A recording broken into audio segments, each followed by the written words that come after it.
Hey guys, I'm here with a new video today that I don't think I've ever seen anybody film, and so I thought it would be fun. But my idea was to start this, and if anybody else has heard people tell other new mothers this, for you to leave me a comment down below if you've heard something that I have not heard, so we can tell the people that think they know everything not to say nothing at all unless they have something nice to say. So this video is going to be like basically things not to tell mothers, whether you're a new mother, a mother of 20 years, a mother of 10 years, whatever it may be. There are things that I am tired of hearing people say to new mothers, and it's about time to air the dirty laundry out. So the first thing is one that I've heard actually with all of my kids: your baby should have hit this milestone by now. For one, if y'all don't know, I am a previous school teacher, and I also worked in daycare for over 5 years before I became a school teacher. And I can tell you, every baby or every child that I have came in contact with working in schools or daycares, they are all different. They all grow at their own pace. They all know different things. We're all unique in our own way. So it's about time for people to quit saying your baby should be crawling by now. Your baby should be drinking out of a sippy cup. Your baby needs to get rid of the pacifier, the bottle, whatever it may be. You're the mother. You do what's right for your baby. We may not all think alike, but you do what's right for you, your baby, and your family. The next one that I hear quite a lot is you should be breastfeeding your baby. Now, I can say that breast milk is a lot better than formula. People always say formula's toxic and this and that when you have all the, what do you call it? The granola moms, I think that's what it's called, of the year. I don't know, somebody said that once, maybe I'm saying it wrong. The ones that are just on top of everything. We are not like that over here. If you can see behind me, I have clothes that need to be put up. I've got toys all over the floor. But anyways, when you have a newborn, especially if you're a first-time mother, doesn't matter if you have, like I said, you're a first-time mother, you have this many kids, you've been a mother for this long. Some women, I don't care what doctors say, some women cannot produce enough milk. No matter what a doctor tells you, no matter what a lactation specialist tells you, if you don't feel that your baby's getting enough milk, put that baby on some formula or some donor's breast milk if you want. You know what's right for you and your baby. I breastfed both of my children for the first, well, Cooper, my oldest, I breastfed him for the first 2 to 3 months. And then my last one, I fed him for about a month. And it just, you know, postpartum depression comes into a lot of it. I had postpartum depression with both of my children. It's nothing with my children. It's just when you have a child, it's like something goes off in the brain and you cannot function the way you usually did. And breastfeeding takes a lot of focus. You know, are you doing this right? Are you doing this right? Are you doing this right? And it just takes a lot out of you. And I felt like with both of my children, breastfeeding was causing my depression to get worse. But that's because both of my children did not latch. I had to pump. And so it was like every 30 minutes, every hour, I was constantly pumping. And I didn't have one of those, like, what do they call them? Just hooks on, put your shirt on, and you can pump on the go. I didn't have one of those. I had one of those that plugged in, and you know, you had to sit down and let it pump because it didn't suction right. So if you have that, great. If you don't want to use it, great. But both of my babies were, well, my first one was 5 pounds 11 ounces. My second baby was 6 pounds even.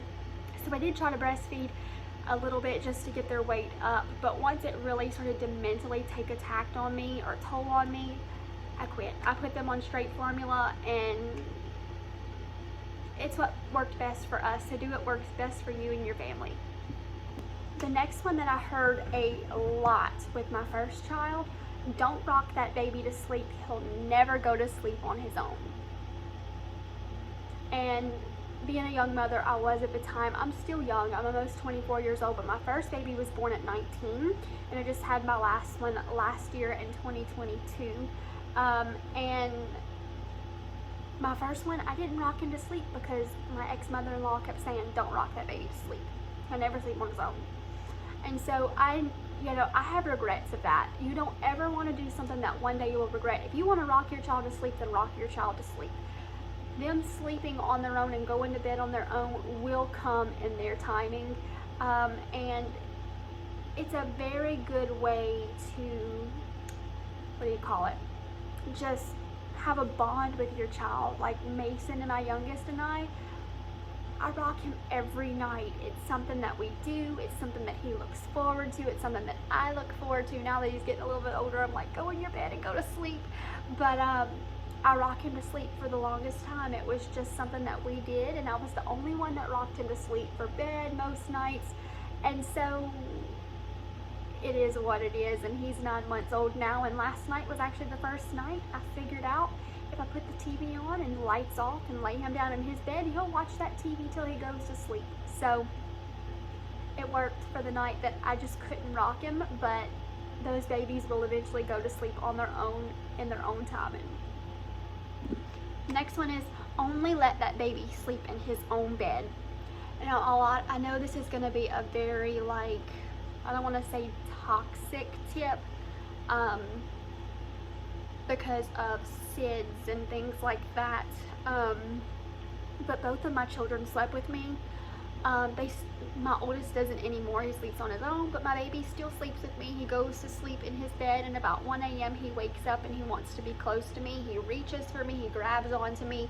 So yes, my baby sleeps with me some nights, and I'll probably get some hate for that, but it is what it is. And you think about it, and you know, as long as you're not one of those parents that tosses and turns all night, you know, and wakes up to check on your baby will be fine. Just make sure you have the cautious safety things, you know, done. If you don't want to let your baby sleep in the bed with you because you're scared of that, that's fine. You know, you do you. But for me, it was just a comfort thing for me and both of my children, for them to sleep in the bed with me. When they were newborns, they slept in the, it was kind of like a DockATot, but it's not a DockATot. It's like way cheaper. It's called a baby nest. And so they slept in that until they started rolling over. Once they roll over on their own in their sleep, I'm not worried too much about SIDS anymore. So they did sleep in their baby nest next to me until they started rolling. But once they could roll, I just put pillows on the side that I wasn't laying on, or the side that was empty when Nick was gone, and they have been fine. I mean, I've never had any issue with SIDS or anything like that. But if you're scared of that, do what's best for you. I'm just telling you things that I'm tired of hearing. And if you want that baby to sleep with you, let that baby sleep with you.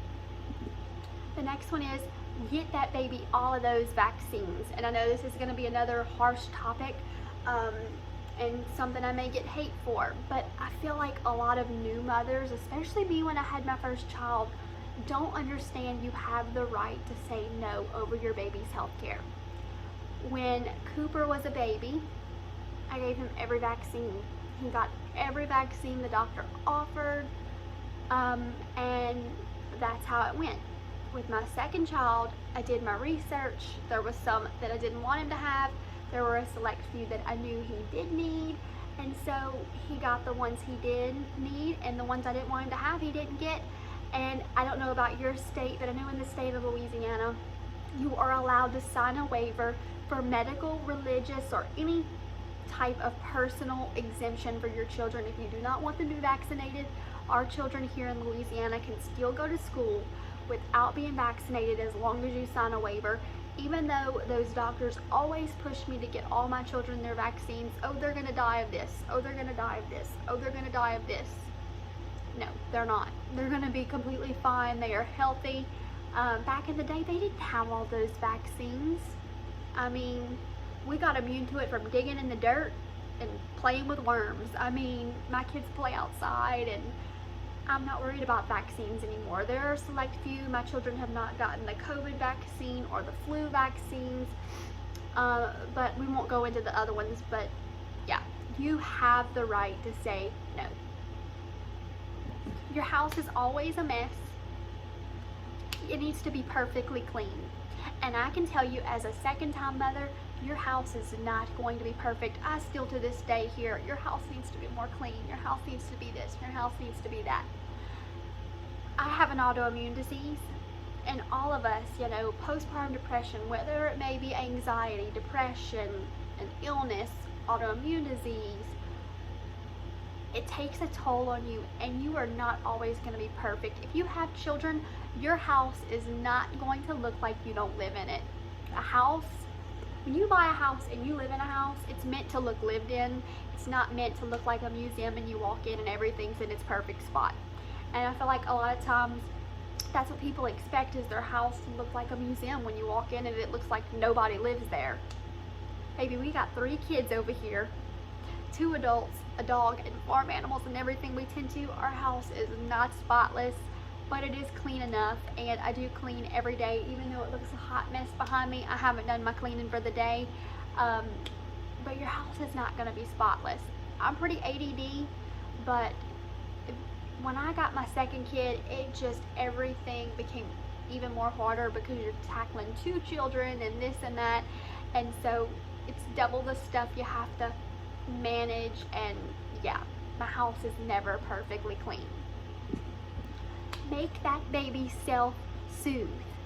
That is one that I hate hearing, especially when you are looking at young children 5 and under, even like 6, 7 and under.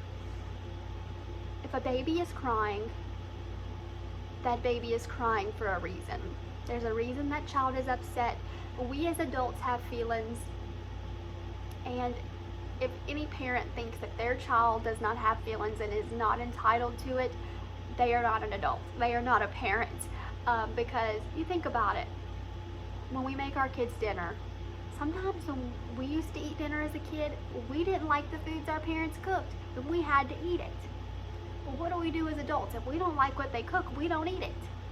So why should we feel that our children should be completely different than us, and they have to eat something that we wouldn't eat? So yeah, a baby will cry over that, and it's just, that baby is upset for a reason. Now, one thing, I do let my kids self-soothe, my older ones, when they get really upset when I took a toy or something, or they get in trouble for something and they just throw a tantrum. I'll tell them, go to your room, relax, calm down. When you're calm and have stopped crying, you can come out, and then we'll talk about the situation. Because when you have children 4, 5 and older, they need time to calm down. Talking to them while they are screaming and hollering and crying and cutting up is not, they're not going to hear anything you were telling them. So do let them self-soothe during that time, but I literally let it go maybe 5 minutes max, and then I tell my children, okay, we sit down, I get down to their level to where my face is looking directly at their face. So say Cooper is right here in my face, I'd be talking to him like I'm talking to y'all, to make him feel that I respect him and I am on his level. So I'll explain to him, this is what happened, this is what I did not like, he'll tell me what he didn't like, and we'll work it out. Sleep when the baby sleeps. That's one I hate hearing. If you sleep when the baby sleeps, when are you ever going to get anything done? I'll think about it this way. They tell you to sleep when the baby sleeps. So if they're telling you this, sweep when the baby sweeps, do laundry when the baby does laundry, do dishes when the baby does dishes, go to the grocery store when the baby goes to the grocery store. That doesn't happen. I hate hearing this. You work your schedule the way you need to for your family, especially when you have more than one child. It is not possible to sleep when that baby sleeps. It's just not. And I'm tired of hearing it. And the last one that I have is only buy your baby the best clothing. Y'all know me, I thrift so much stuff for my kids, like even toys. I'll Clorox them down, clean them up. Baby clothes, I'll clean them in the washer. As soon as they come into my house, they go into the washer. Your babies and your children grow out of clothing so fast. I don't understand why parents think they need to go to the mall and buy these expensive $20, $30 outfits. Now, like I did in my things I don't buy video, you know, there are exceptions to that. I will buy my kids special holiday clothing and this and that for their birthdays and things like that. But most of the time, around the clock, our kids' clothes come from the thrift stores. Most of my clothing comes from the thrift stores too. No shame in my game, and I save so much money doing that, especially as babies, newborn and up to 12 months, they grow out of those clothes so fast within a month or two. You've done wasted $300 on clothing when you could have went to the thrift store, paid $25, $50 and had a whole closet worth of clothing for one child. So I hope y'all enjoyed this quit telling new mothers video, and I'll see you guys in my next one. And if you can think of anything that I haven't mentioned, let me know in the comments down below, and maybe I'll use some of your ideas in the next one. Bye.